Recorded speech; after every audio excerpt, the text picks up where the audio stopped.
Hi, this is John Rowell for the Rowell Report. Today is Friday, October 10th, 2025. I hope you're having a good day. And so the theme of today's video is Lights Out Ukraine. Last night, or early this morning, a very high-powered attack with missiles and drones was carried out on the territory of Ukraine. And the lights were turned out in Kiev. So anyway, there is a reason behind that, and so I'll go into that now. First, I'll read from you the update from the Telegram channel of the Ministry of Defense of the Russian Federation, and and secondly, I will try to give an explanation of what they're referring to in this post. Anyway, I'll just start right in. Last night, in response to terrorist attacks launched by the Kiev regime against civilian facilities on the territory of Russia, the armed forces of the Russian Federation delivered a massive strike with ground and air-based high-precision weapons, Kinzhal hypersonic air-launched ballistic missiles, as well as unmanned aerial vehicles. So that they would be the drones, the Geron drones, and at energy infrastructure facilities. Okay, and this is the explanation of what this is all about.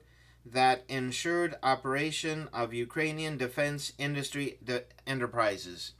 So basically, if you know, the air defenses in Ukraine used to be spread out in the whole country, and so Russia was tracking them down one by one, and finally what was left was basically just air defense in a few cities, but primarily in Kiev.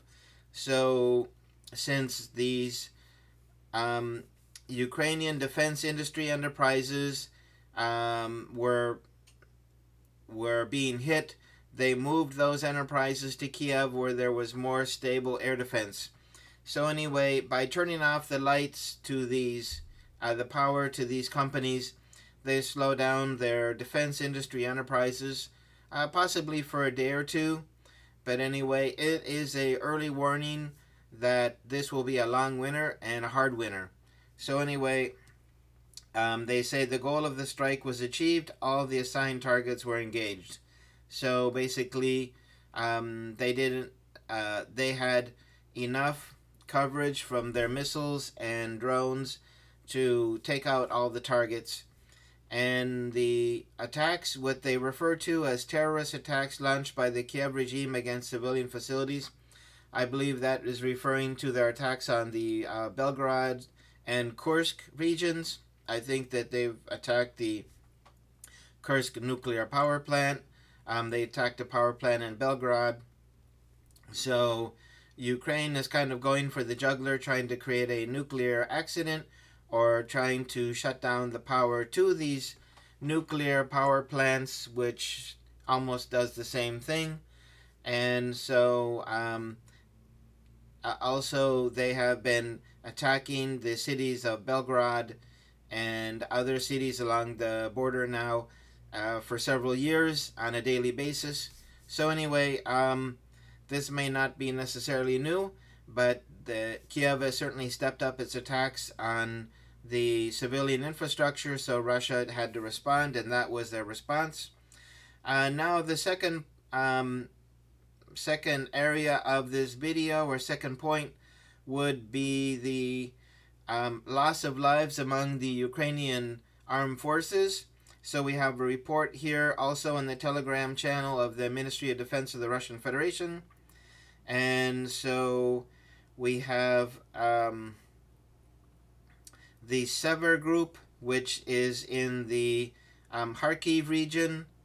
That is near, that is the part of Ukraine that goes up and goes up the Russian border and then angles over to Kharkiv. So anyway, this Sever group, claims that they have taken 1,355 enemy losses in this last week. I won't go into all the other items that they, equipment that they say they have taken out, but they've taken, the item that stands out here is the HIMARS launchers. Now, if there's a HIMARS launchers and U.S. servicemen are operating that means that U.S. servicemen have been also killed in these attacks, possibly. Next, we move on to the Zapad group, and they are in the, what area are they in? So I don't have clear exactly where the Zapad group is, but the Zapad group is probably in the Kupiansk area. I'll probably be proven wrong here shortly, but anyway, they claim to have taken 1,575 losses from the Ukraine military, and many more things I won't go through. The U group of forces, and they are in the Donetsk People's Republic. They claim to have taken 1,115 Ukrainian losses. The center group of forces, and they're in the Donetsk People's Republic and the Dnipropetrovsk region, and they claim to have taken 3,120 losses from the Ukrainian forces. There's the Vostok group of forces, and they are in the Zaporizhia region, and they claim to have taken 2,360 enemy losses, so Ukrainian troops. Then there's the Dnieper group of forces. I think this is a smaller military coordination, and they are, I believe, the group that is actually close to Zaporizhia, and they claim to have taken actually I think they're in the Zaporizhia down to the Kherson area, and they have claim to have taken 445 enemy losses. And also over the past week, if we go to another category here, well, actually we return to the HIMARS. Over the past week, air defense system shot down 30 U.S.-made HIMARS projectiles, 1 Neptune long-range guided missile, 1,719 fixed-wing unmanned aerial vehicles. So anyway, I don't have a total for you, but anyway, let's say 3,000, 6,000, 7, and 9. So definitely over 10,000 Ukrainian troops are dead or wounded this past week due to the Russian actions, so Russian military actions. So anyway, you can see that these are heavy losses.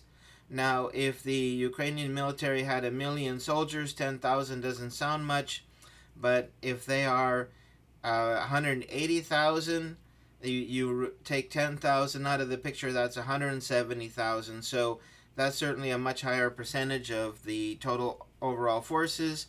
If the total overall forces that Ukraine has is lower, I believe they had over 1 million at the start of this conflict and have recruited about 700,000 or 800,000.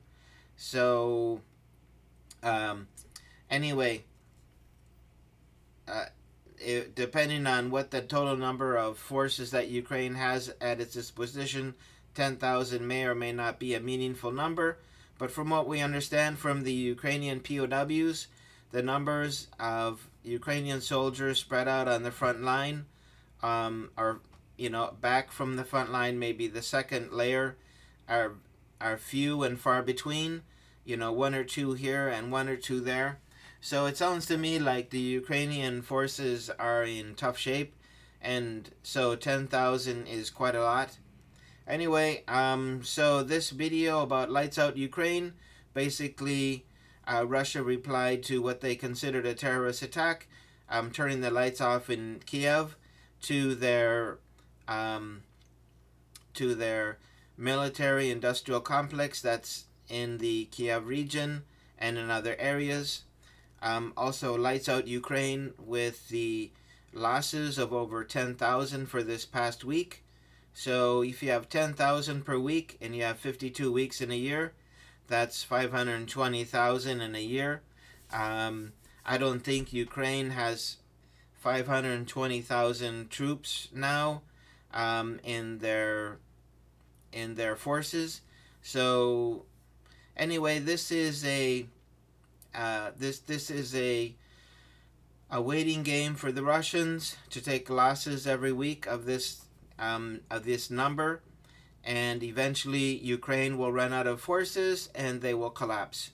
So anyway, lights out Ukraine in the short term, and it looks like they're heading towards lights out Ukraine in the long term. So anyway, that was my video for today regarding Lights Out Ukraine. Thank you for joining me. If you like this video, please hit the like button and subscribe. You're welcome to leave comments below if you like, and I look forward to seeing you on another video. Have a good day. Bye-bye.